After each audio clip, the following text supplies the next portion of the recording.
Good evening, everyone. Welcome to the News Today edition of 4th and 5th January. My name is Anuj and I will be taking today's session.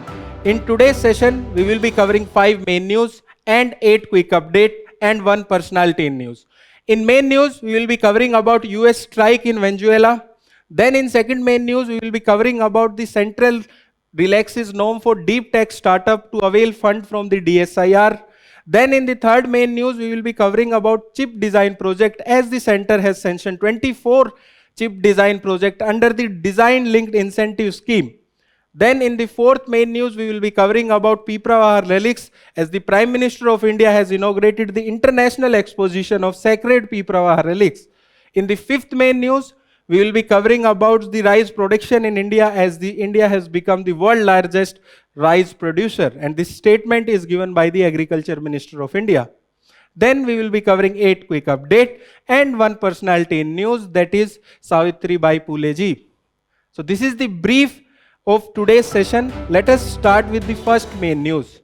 And what is the first main news? As you might all be aware that US has struck the Venezuela and taken the president and his wife to US. So this is related to GS paper 2, where syllabus talks about effects of policies and politics of developed and developing countries on India's interest. So let us discuss this news and how it impacts India. First of all, the development. What are the major leaders are saying? Some leaders are supporting it, such as Israel, Argentina. Some have condemned it, such as Russia and China. And many countries have not taken any stand. In this, India is also walking a tightrope. It's not condemning the strikes, but also talked about the preservation and protection of the population of Venezuela. So this is the development, and these strikes highlight issues such as violation of international laws, violation of national sovereignty, unilateral armed aggression, and US imperialism, among others. In this news, we will be covering the aspect, what are the reasons behind the strike of US and what are its implications. First of all, India is unlikely to impact it due to the weakened bilateral engagement post 2019 of US sanction. So presently, we are importing around 250 million US dollars oil from Venezuela, which only account for 0.3% of our total import of oil. So that's why it won't hardly impact our oil sector. So this is about India. When coming to Venezuela, it has the largest oil reserves, which is around 300 billion barrels. And next to it is Saudi Arabia. So this is the fact that Venezuela has the largest oil reserve, which is around 300 billion barrels. And next to it is Saudi Arabia. We as a country are importing a very less oil from this Venezuela, which is around 250 million US dollars, and it account only 0.3% of total oil import of India. So this is the development. Now let us understand the next aspect of this news. So what are the probable reason for the strike? First of all, it is the resurgence of the Monroe Doctrine. Okay, so James Monroe was the president of USA in and around 1823, and he has given this doctrine. And what was there in this doctrine? So the basic in this doctrine was, in the Western Hemisphere, there should not be any interference from the European countries. As you might be aware that America and South America were largely colonized by the European countries. So in this doctrine, the president of USA has said that there will not be any interference by the European countries in the Western Hemisphere. So there is resurgence of this doctrine, and now this is called as or known as Don Roe, on the name of Donald Trump. Second, countering the China's expansion in the Latin America. As you might be all aware about Belt and Road Initiative of China, it is one of the largest economic partner of the most of the countries in Southern America. So that's why US wants to counter the China's expansion in the Latin America. So basically China, which is the largest crude oil importer, has been the biggest buyer of Venezuela oil, and it accounts to around 80% of the total export of the oil from the Venezuela. That is the second reason. Third, controlling the Venezuelan resources. As when we were discussing the context, we have discussed that Venezuela has the largest oil reserve. It has also significant gas reserve, and it has largest gold reserve in the South America, which is around 171 tons, which is a lot. And you might be aware that countries are moving towards gold. For one of the reason is de-dollarization. So here, Venezuela has large resources. And in many of the commentaries, it has been said that US has strike for the oil reserves in the Venezuela. And there has been jokes going on that if there is oil reserve in the moon, US can attack the moon as well. There are other reasons as well, such as to counter the state-sponsored drug trafficking that has been said by USA but has not been proven. Then spread of socialism. They are supporting far-right leaders. You might be aware that this year Nobel Peace Prize is given for one of the activists from the Venezuela. What are her relevance here? It's not important for the UPSC examination, but one of the member or activist from the Venezuela is given the Nobel Peace Prize this year. Then there is also threat of mass immigration. So these are some reasons for which US has struck the Venezuela. Now let us discuss the next aspect of this news. So next aspect is about the potential consequences of the US imperialism. First of all, it will lead to historical parallels. In 2003 as well, US has invaded Iraq or attacked Iraq. And what was the reason at that time it was given? Reason was to depose a dictator and export the democracy. And as we all aware that it has destabilized the Iraq and also led to instability in the Middle East. So that is the first consequences or the potential consequences. Second, it is the violation of international law and norms. What law we are talking here about? The Article 2 of UN Charter. And what is Article 2 of UN Charter? It legally mandates state from refrain use of forces. There are some exceptions in Article 51, which talks about self-defense. So more or less this exception is used by the countries like Russia and Israel to attack in various countries such as Ukraine by the Russia. So that is the second consequence. Third, USA is bypassing the UN Security Council, and US President is acting like a chief commander of a force. And whereas they are acting as a judge as well as the executioner. That is the third potential consequence. Then it is waning to the international community.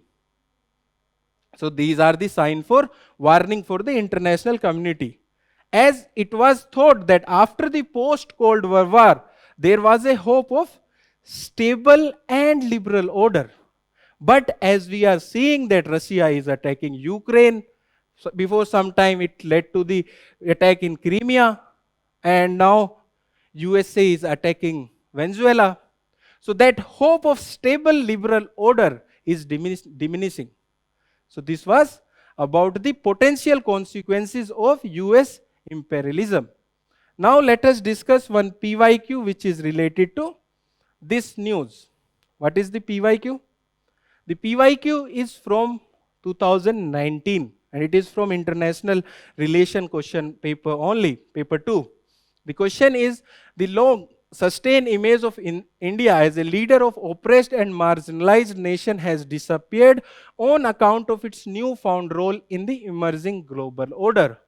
So here one point is written, can be written, sorry, that India sometimes fails to take the decision in a fast manner.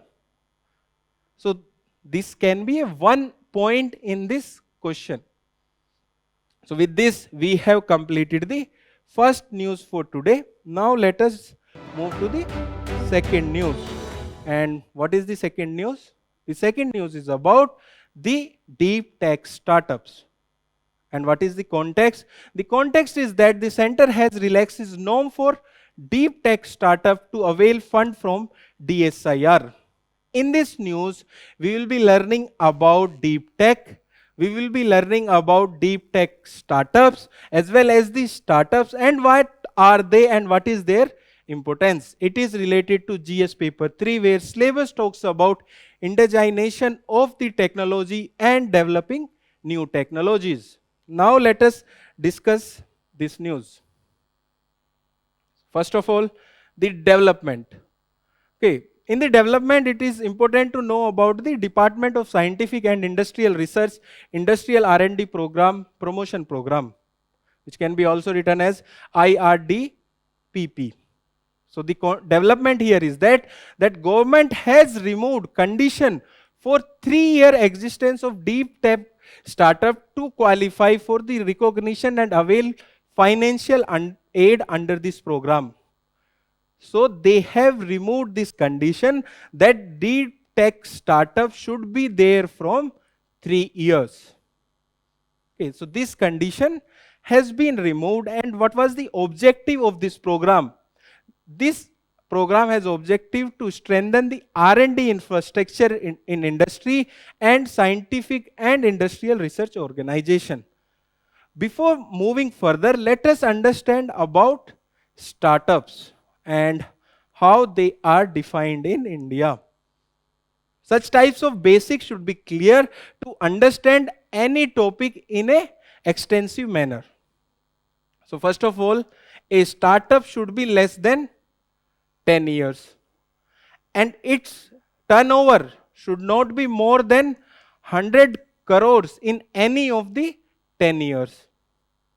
Then it should not be formed by reconstituting any of the established company. Okay. Lastly, it should promote the progress in technological innovations. So this is the definition of startup in India. First of all, it should be less than 10 years. The turnover should not be more than 100 years in any one of that year. Then it should not be formed by reconstructing the established companies, and it should promote the innovation in India. So now let us understand about deep tech and deep tech startups. So what is the meaning of deep tech? Basically, it refers to the cutting edge and often disruptive technologies that are built on profound scientific discoveries, engineering innovation, or advancement in the research areas. And what are its examples?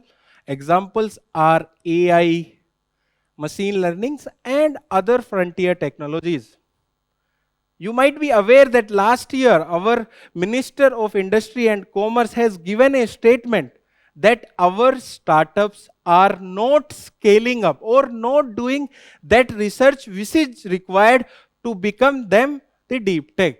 They are basically working as a food delivery apps or the other delivery app. But the innovation in the startup is lacking. That was the statement given by our Minister of Commerce and Industry last year.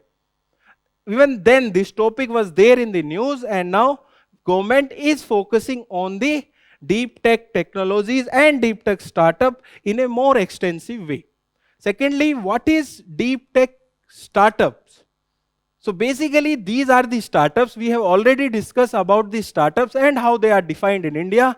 So these are the startups which utilize existing advanced technologies. What is the meaning of advanced technologies here? It is machine learning, AI, and other advanced technologies to create novel to market solution for the complex and often unresolved problems. So they've tried to solve the complex problem and by using the advanced technologies, or they also invent even more advanced technologies such as advancement in the robotics or the advancement in the AI.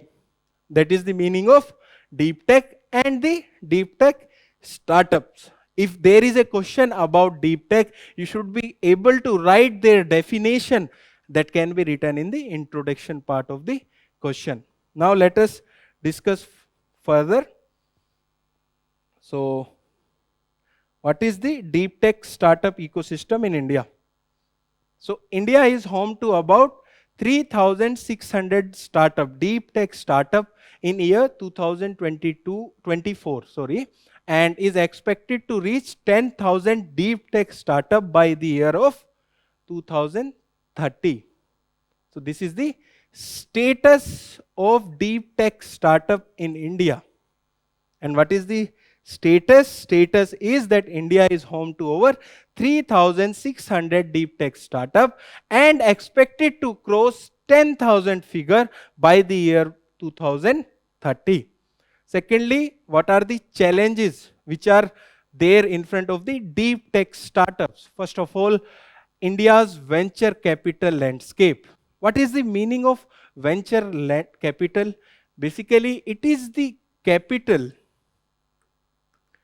which is given at the initial stage in the risky startups or the risky business in the returns of somewhat ownership, and that can be leveraged when the company grows.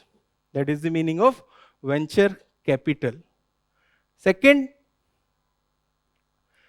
the landscape of the deep tech startup is long gestation period. That means the time required to avail the benefit from the deep tech startup is very long. That is the meaning of long gestation period. And lastly, there is limited academia and industry collaboration.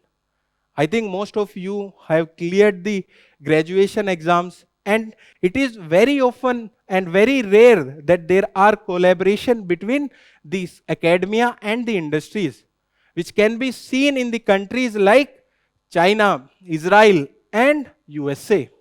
So these are the challenges in front of the deep tech startups in India. Now let us discuss the government scheme for the deep tech startup in India. First of all, the draft National Deep Tech Startup Policy. It was established in 2023, and the reason to establish it was to address the challenges which was confronting the deep tech startup. We have discussed about the challenges in the last slide. Okay. Then there is establishment of Nectar, which is a autonomous society under Department of Science and Technology, which aims to harness and leverage the niche frontier technology. What is the meaning of frontier technologies? Basically, these are the emerging technologies such as AI, robotics, and other emerging technologies. Also the blockchain. Such type of technologies are known as frontier technologies. Then research, development and innovation scheme. It was there for acquisition for strategically important technologies and to establish a deep tech fund.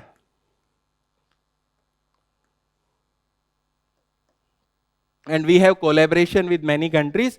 In that, one is India Indo-Israel Deep Tech and Life Science Mission. It was mission which was launched in 2021, where these collaborations support the deep tech startups in India. So these are the initiative taken for the deep tech startup in India. Now let us discuss one PYQ which is related to this news. So the PYQ is from the prelims examination of 2014, and the question is very simple. We have discussed about venture capital, and the question is, what does venture capital means? It's a direct question in the prelims examination, and option are a short-term capital provided to the industries, then a long-term startup capital provided to the new entrepreneurs. We have discussed this. This is the correct statement. Then the other option are fund provided to the industries at the times of the incurring losses, funds provided for the replacement and the renovation of industries. These two are the wrong statement. The correct answer is B, a long-term startup capital provided to the new entrepreneurs. We have discussed when we were discussing about the challenges for the deep tech startup in India. Now let us discuss the next news for today. So the next news for today is about the semiconductor chips. And the context here is that Center has sanctioned 24 chip design project under the Design Linked Incentive Scheme. In this news, we will be learning about this scheme. We will be learning about the semiconductor chips as well. And it is related to GS paper 3, where syllabus talks about indigenization of technology and developing new technology. So the development here is that the projects supported under the design linked incentive schemes are scaling rapidly. When coming to the design aspect of semiconductor chips, they contribute around 50% to the value. That's an important fact, that designing of a semiconductor chip is contribute of around 50% in the value addition. Then what is a semiconductor chips? You might be aware about the semiconductor. So what are these semiconductor chips? All of you might be using phones, all of you might be using smart watches or the laptops or the electronic cars. The brain and the main functioning unit is the semiconductor chips. Basically, these are very small chips based on semiconductors such as silicon, which have various circuits and the wires to function as the brain of a product. And what products we are talking about? Such as mobiles, electronic vehicles, smart watches. And there is issue in their production. In the global supply chain, most of the production is taking place in Taiwan.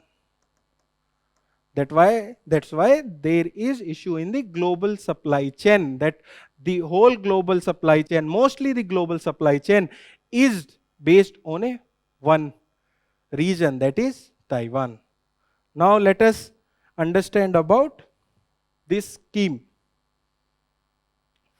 So basically it was established and introduced in the year of 2021 by MITI, Ministry of Electronics and Information Technology. And this is under the Semicon India program. So this was launched in the year 2021 by the Ministry of Electronics and Information Technologies under the Semicon India program. So this is the program under which this scheme was launched. And what is the name of this program? Semicon India program.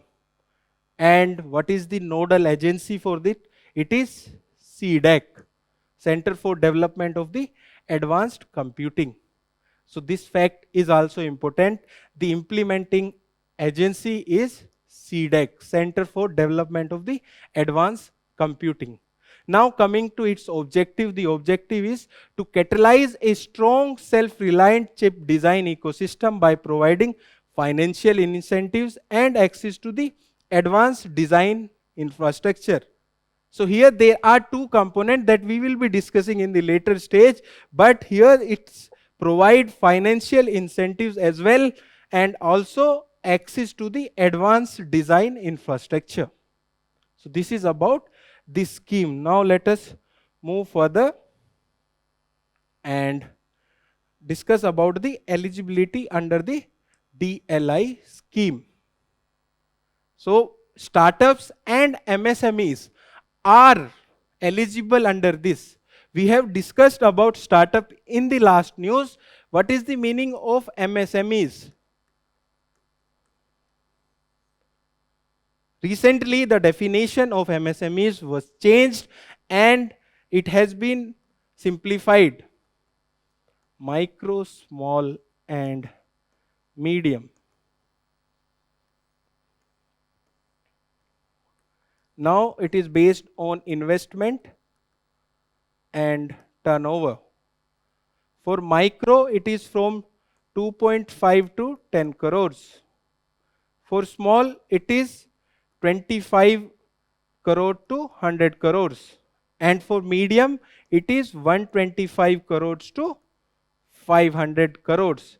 The left side is about investment and on the right side, it is about turnover. So the eligibility is startups and MSMEs and also the domestic companies. What is the meaning of domestic companies? Whose owners are resident of India.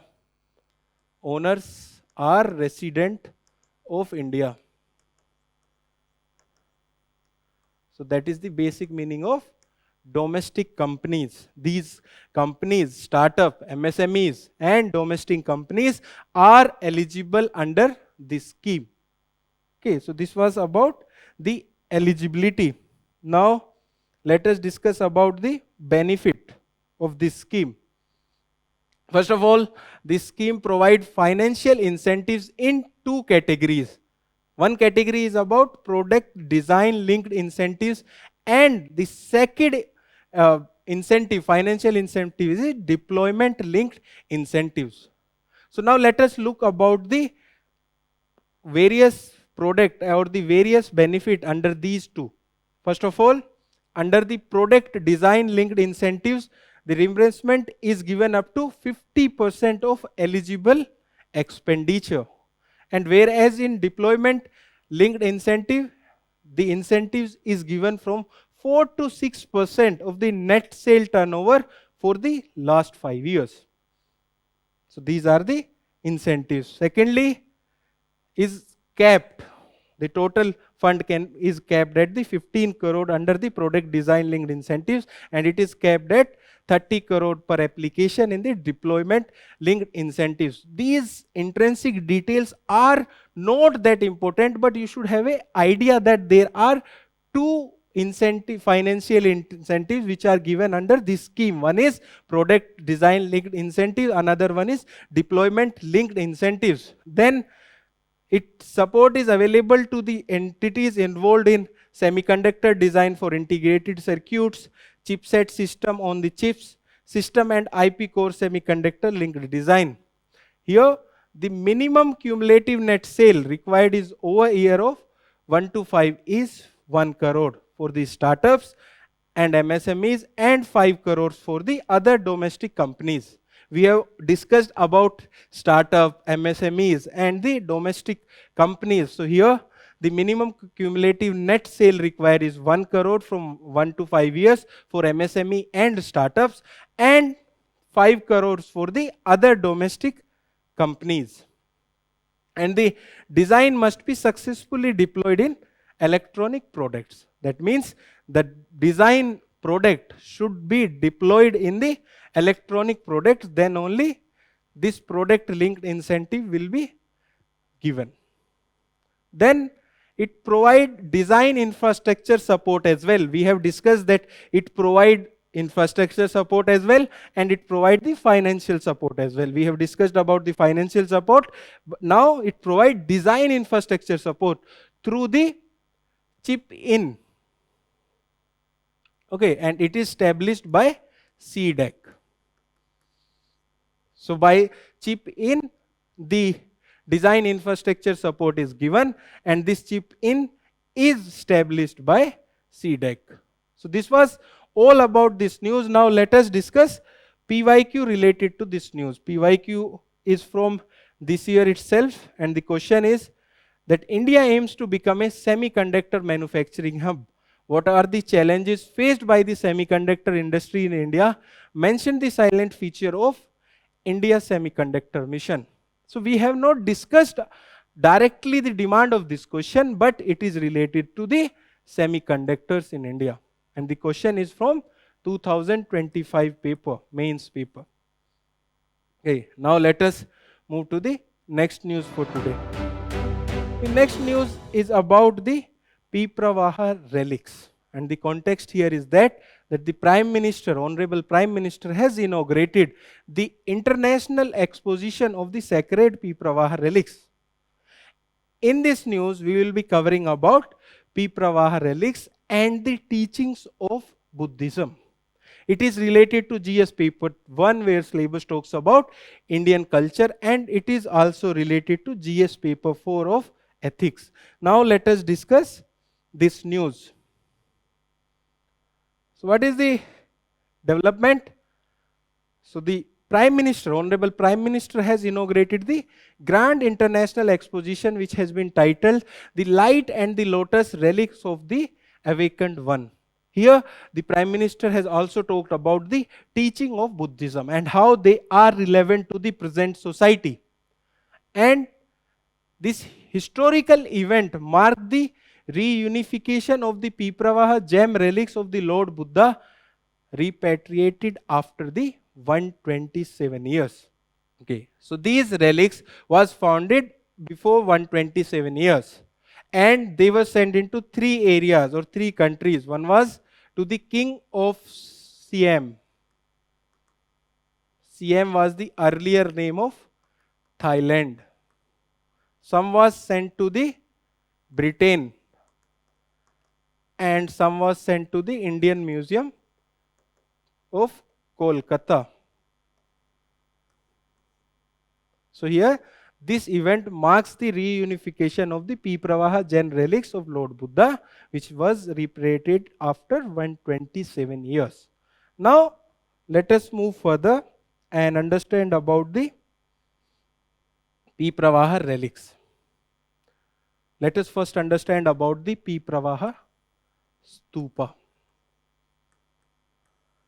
Stupa is a place where the relics of Buddha are kept. Okay, so stupa, you might heard about the Sanchi stupa and the Piprahwa stupa. There are other architecture in Buddhism as well. Another one is Chaitya, which is a place for worship. Then Viharas, place to stay for the monks. These are the important architecture of the Buddhism. One is stupa, Chaitya and Vihara. You should read about the architecture of Buddhism and Jainism thoroughly to clear your prelims as well as the mains examination. Now coming to this Piprahwa relics. Basically it was unearthed in the 1898 by the British civil engineer, and what was the name of that civil engineer? It was William Clagstone Pepe. So at that time he sent the relics to the 3 areas which we have discussed. One was to the King of Siam, which is the earlier name of Thailand, another one to the Britain, and another one to the Indian Museum in the Kolkata. Secondly, its location. So it's a ancient Buddhist stupa at the Piprahwa that is there in the Uttar Pradesh. And what is its significance?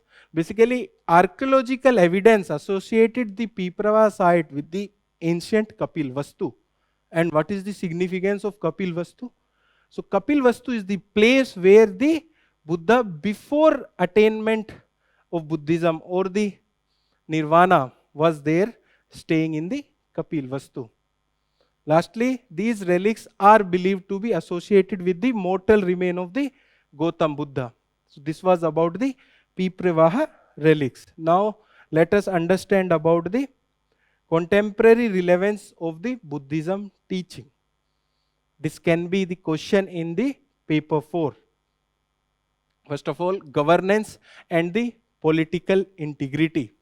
So by applying the concept of right speech, conduct and livelihood to the public administration, the administrator can focus upon the citizen-centric governance, which is an important aspect of governance. So by applying the concept of right speech, right conduct and livelihood to public administration, administrator can focus upon the citizen-centric governance. Then social equality and justice.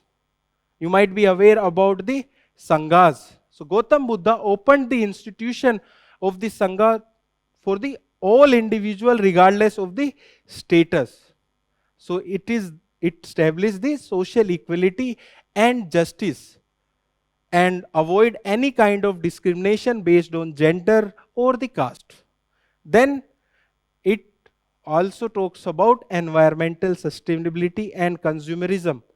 As the teaching of the middle path advocate for the life of moderation. What it means? That over consumerism can be avoided and we can be there at the middle path, not very luxurious life and very austerity life, but in the middle, that will avoid the over consumerism and also the exploitation of the environment can be avoided. Exploitation of environment can be avoided. Lastly, ethics in technological and science field. By applying the principle of simplicity and reverence for the all, it established that technological progress should not be there at the cost of the morality. What is the meaning of the last point? That ethics and technology and science, by applying the principle of simplicity and reverence for all, it established that technological progress should not be on the cost of morality. So these are the contemporary relevance of the Buddha's teaching. Now let us discuss one PYQ related to this news. First of all, the PYQ is from Prelims examination 2021 and the question is, which one of the following statement is correct? Option A, Ajanta caves lies in the gorge of Wagora river.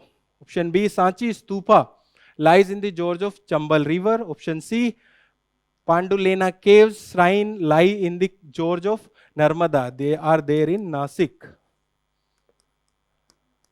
Then Amravati stupa lies in the gorge of Godavari.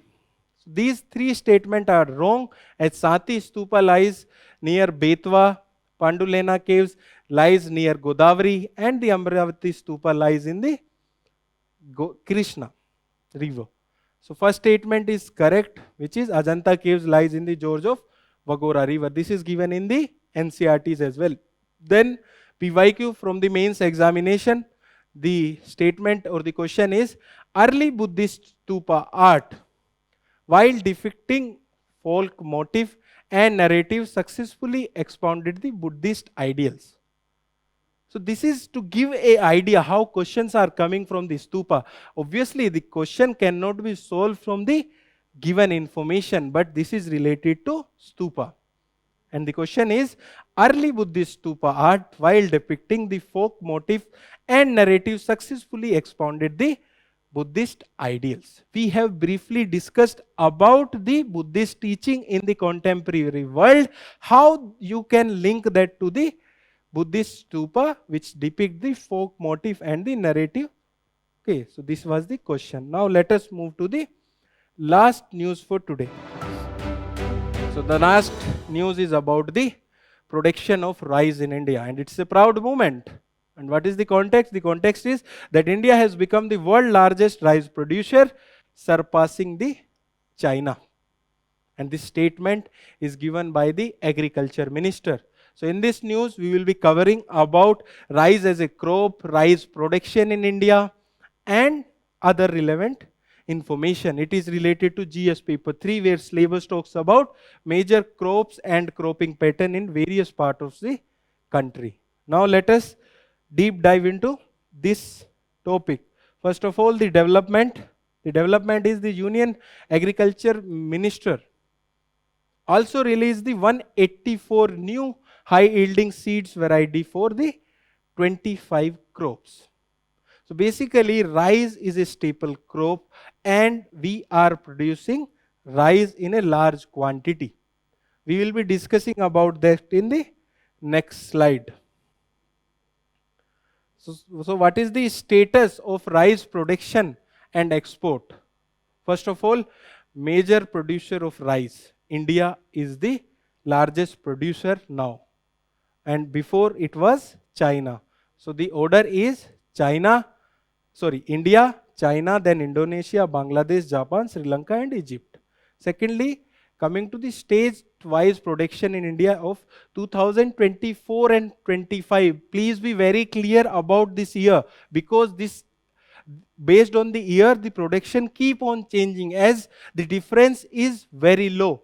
So in the year 2024-25, the largest producer was Uttar Pradesh, then Telangana, West Bengal and Punjab. Before that, in the year 2023 and 24, the largest producer was Telangana. So that's why I said that please be very specific about the year of production. It keeps on changing. That the state which is the largest producer keeps on changing as the difference between these states is very low. In the year 2024-25, Uttar Pradesh was the largest producer, and the year 2023-24, the largest producer was Telangana. Then coming to the export, India is the world largest rice exporter. This fact is very important. There was a direct PYQ based on this information that India is the world largest rice exporter, and especially the basmati. Also read about the basmati and issue of GI tag, and why GI tag for the basmati of Madhya Pradesh is not given. Be curious when you are reading news, be very curious. So go and read what is the issue of GI tag of basmati of the Madhya Pradesh. Why the tag was not given for the GI tag for the basmati of the Madhya Pradesh, whereas the other state such as Haryana, Western Uttar Pradesh, Delhi, Jammu Kashmir, Himachal Pradesh, Punjab and Uttarakhand are given with the GI tag for the basmati. Then what are the countries where our export is going for the rice? The major countries are Saudi Arabia, Iran, Iraq, Benin and United Arab Emirates, that is UAE. Now coming to the year-wise rice production, it has been increasing and now it is up to 150 million tons, which is there clear in the graph. So this was about the status of rice production and the export. Now let us understand about the rice as a crop. Basically, it is a major food crop of the world and the staple diet of the tropical and the subtropical region. This information is not that important, but now coming to the growth condition which are important. First of all, rice is grown in the varying condition from 8 degrees north to the 30 degrees north latitude. So this is, suppose this is equator, rice is grown from 8 degree north latitude to the 30 degree north latitude. It is grown in the variety of soil which include silt, loams and the gravels. What are these? These are types of soil based on the size of component, that is silt, loam and the gravels, and can tolerate acidic as well as the alkali soils, that is basic soil. Suppose this is the meter and here is the 7 which stands for neutral, and here it is acidic and after 7 it is basic. So rice can tolerate both acidic as well as the alkaline soil. And what are the climatic conditions which are required? That is abundant rainfall, 100 to 150 centimeters, high humidity, high temperature, 30 degrees during the day and 20 degrees at the night. And it is a semi-aquatic plant that requires standing water. If you are following the news continuously, you might be knowing about the changes in the Pradhan Mantri Fasal Bima Yojana. And what was the change? That the floods in the paddy field is now covered under the Pradhan Mantri Fasal Bima Yojana. When this scheme was launched, then also it was covered, but it was removed in year 2018 or 19. Now recently they have included the flooding of the paddy field. That is how you interlink various news and develop more holistic understanding. It grows best in the impermeable subsoil with a pH between 5.5 and 6.5, which is somewhere here. That means its ideal situation is little bit acidic, but it can be grown in acidic as well as the basic soil. Now coming to its various types which are there in India.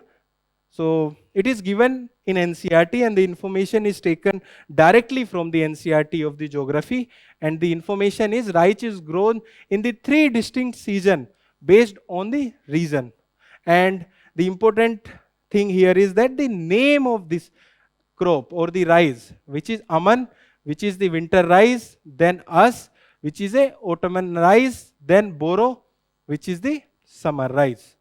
So these names is significant, and these are classified into 3, that is Aman, As, Boro. There can be direct question in the prelims examination that these related terms are related to what, and the option can be rice, wheat, maize and anything else where you can mark the rice. Now let us discuss the PYQ, which is directly related to the information which we have covered, and the PYQ is from the 2019 prelims examination, and the question is, among the following, which one of the largest exporter of the rice in the world in the last 5 years? So the last 5 years is from 2019, and option given are China, India, Myanmar and Vietnam. So the most confusion will be between China and India.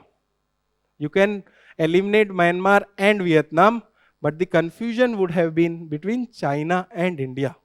But we have read that India is the largest exporter of the rice. So with this, we have completed the main news for today.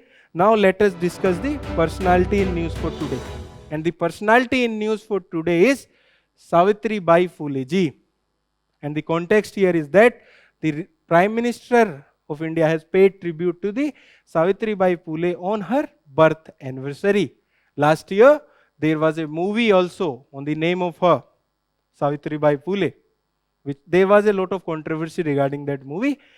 Let us understand about Savitribai Phule ji.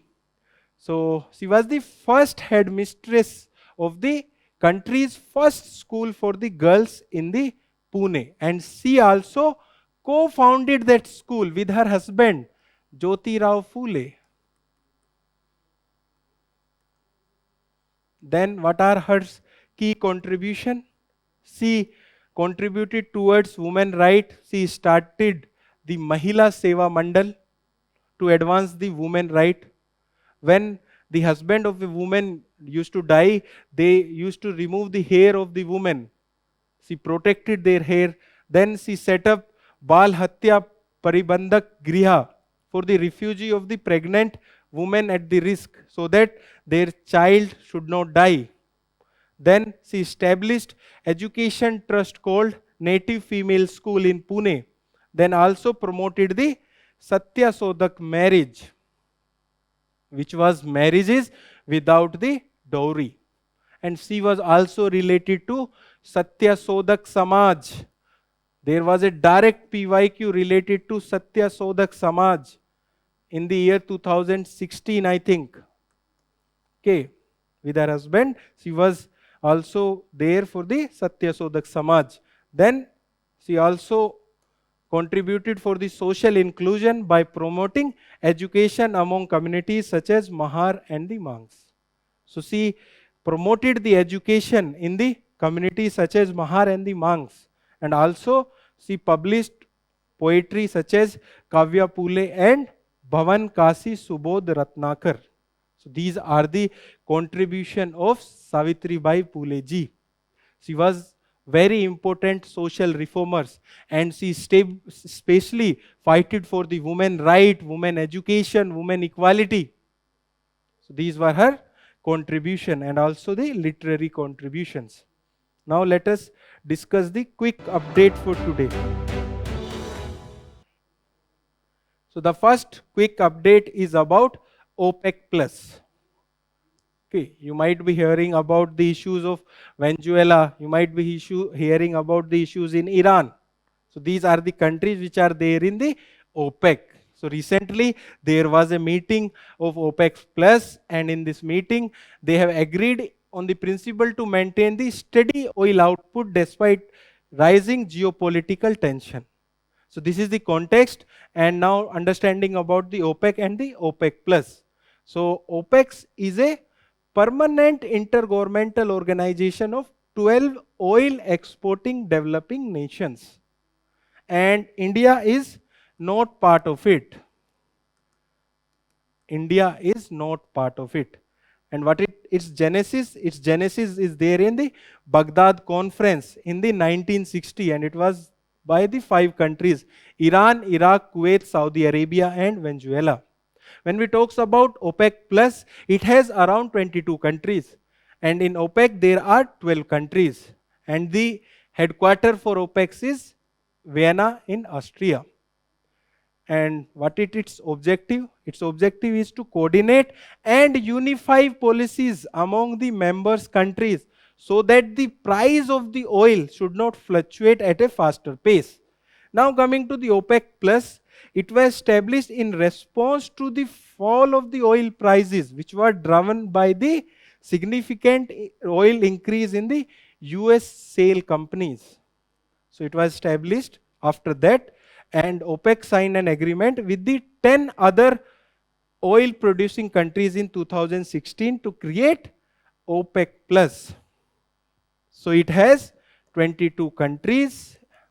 OPEC has 12 oil exporting countries, and they want to stabilize and coordinate about the pricing of the oil. Now let us move to the next quick update. Next quick update is about Surya Astra. And the context here is that Indian Army has signed a 293 crore contract with the Naib Limited, which is a private company of Pune, in collaboration with the Israel for the supply of an advanced long-range rocket launcher system, Surya Astra. Okay, so this is the context. In this news, the context is not that important, but we have to learn about the Surya Astra. And it is the India's first made in India universal multi-caliber rocket launcher. It's an important fact because it's an extreme statement. So it is an India's first made in India universal multi-caliber rocket launcher, and it is capable of precision surface to surface. That means the targeting will be from surface to the surface at the range which extend up to 300 kilometers. So they have tested it. Also capabilities can be, it can engage in multiple targets simultaneously at the varying ranges. So ranges can be up to 300 kilometers. It can integrate multiple rocket type. That's why universal multi-caliber rocket launcher. And also its accuracy is less than 5 meters. That means if we are targeting a point, it will fall in and around less than 5 meters. That means it will destroy that region. Okay, that is the capability of Surya Astra. Now let us move to the next quick update. Next quick update is about Orisis REX and asteroid Bennu. And the context here is that the analysis of samples, which was written by the NASA's Orisis REX mission from asteroid Bennu, shows the presence of sugar, amino acid, all 5 nucleobases of DNA and RNA. In this news, we will be covering about Orisis REX and the asteroid Bennu. Before understanding that, let us first understand about where does the asteroid lies. They basically lies between Mars and Jupiter. But this asteroid is believed to drifted towards the Earth. That should be very clear that the asteroid belt is there between the Mars and the Jupiter. Now let us understand about Orisis REX. So it is the first US mission to collect a sample from a asteroid. And what is the name of that asteroid? It is the Bennu asteroid. And they have also launched another mission which is known as Orisis Apex, and it will explore the asteroid Apophis in 2029. Okay, now coming to the asteroid Bennu. Its origin can be traced back to the 4.6 billion years ago during the early formation of universe, and it has drifted from the asteroid belt towards the Earth. That was about asteroid Bennu, Orisis REX and Orisis Apex. In this news, we have cleared these 3 aspects. Now let us move to the next quick update. The next quick update is about Somnath Temple. And what is the context? The context is that the Prime Minister has paid tribute to the Somnath Temple, marking the historical milestone of the 1000 years since the first attack of Somnath in year 1026 AD. Whenever there is such type of development, the information related to that and around that become very important. In this news, we will be covering about Somnath Temple. It is located along the coastline in the Prabhaspatan. When you might have read about the Harappa, you will come along with this place, which is Prabhaspatan. It is there in the Saurashtra region of Gujarat. Okay, it is also an Harappan site. Then it is one of the 12 holy Jyotirlingas of Lord Shiva. So read about the other 11 holy Jyotirlingas of Lord Shiva. Then its reconstructed has taken several times in the past after the repeated destruction, starting with the attack by the Mahmud Ghazni in the 11th century, and it was also recorded by the Al-Biruni. So such types of statement can come in the prelims examination, where there can be a statement that this destruction was recorded by Al-Biruni, and its reconstruction was established by the Deputy Prime Minister Vallabhbhai Patel, ordered the reconstruction of the Somnath Temple in the November 1947, and it was inaugurated by President Mr. Rajendra Prasad in 1951. So this was about Somnath Temple. Now let us move to the next news. The next news is about Wolf supermoon. Before understanding that, please understand about the full moon and the new moon. So this is the earth, and moon revolve around the earth, and this is sun. You might all be aware that moon does not have its own light. So when it will reflect the sun's total light, that will be full moon. And when it will not be reflecting any light of the sun, that will be new moon. So here that will be new moon, and here that will be the full moon. Now let us understand about this news. The context is a Wolf supermoon has occurred recently. What is a Wolf supermoon? It is a traditional name for the first full moon of the January. And supermoon is a full moon that occurs when the moon is the closest to the earth. That is known as perigee. There is another term which is given in the NCERT, that is apogee, that is the farthest point, making it appear the slightly larger and brighter than the usual. That is the meaning of supermoon. And therefore a Wolf supermoon is the January full moon that coincides with the moon's perigee. This is about the wolf supermoon. Here important facts are that when a full moon occurs, when a new moon occurs, what are the position and how the conditions are required for the occurrence of these. Now let us move to the next quick update. So the next quick update is about star labeling. And what is the context? The context is that recently government has notified to penalize manufacturers of ACs, TVs, etc. if their actually energy consumption deviate from the declaration in the energy star rating labels. When you have used the products such as ACs, fridge, refrigerator, there are the ratings of stars, that this is 5 star, this is 3 star. A 5-star product will use less energy when compared to a 3-star product. So this is the context. And now coming to the standards and the labeling program. It is under the Ministry of Power and it is administered by the Bureau of Energy Efficiency, BEE, which is a statutory body established under the Energy Conservation Act of 2001.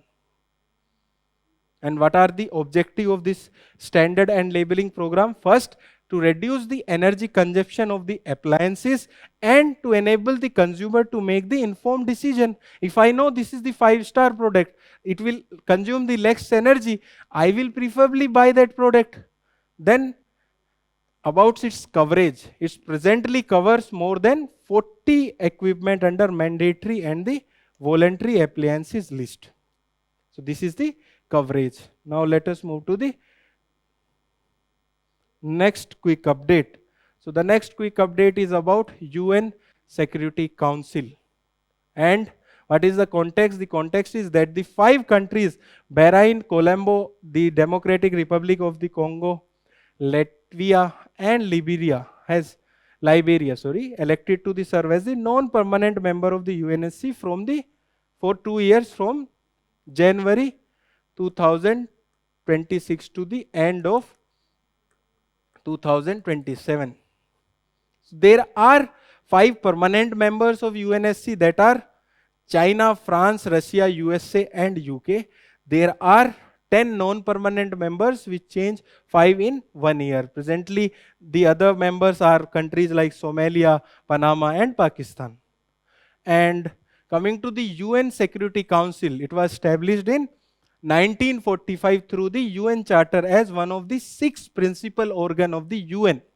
What are the other 5 UN organs, principal organs? International Court of Justice,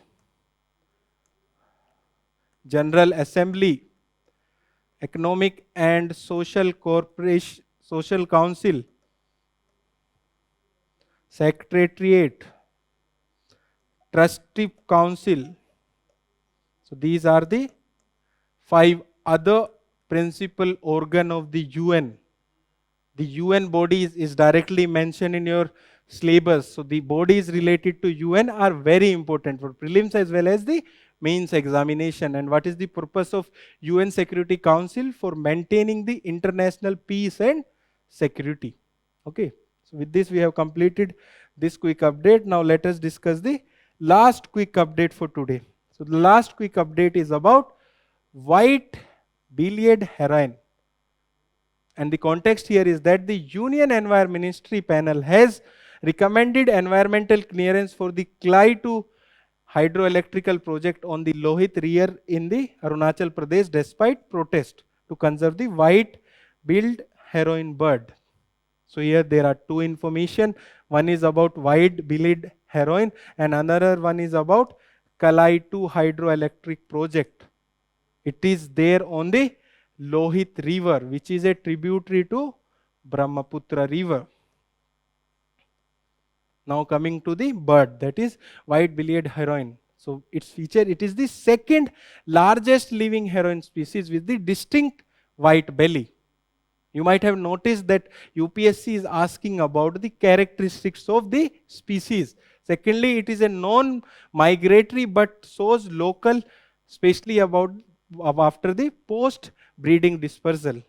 So basically it is a not migratory bird, but it migrates for the local places after the breeding season.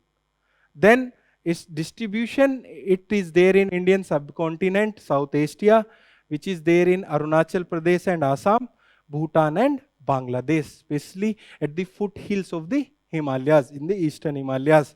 Now coming to its conservation status, in IUCN Red List, it is critically endangered, and in India, it is placed under the Schedule 1 of Wildlife Protection Act of 1972.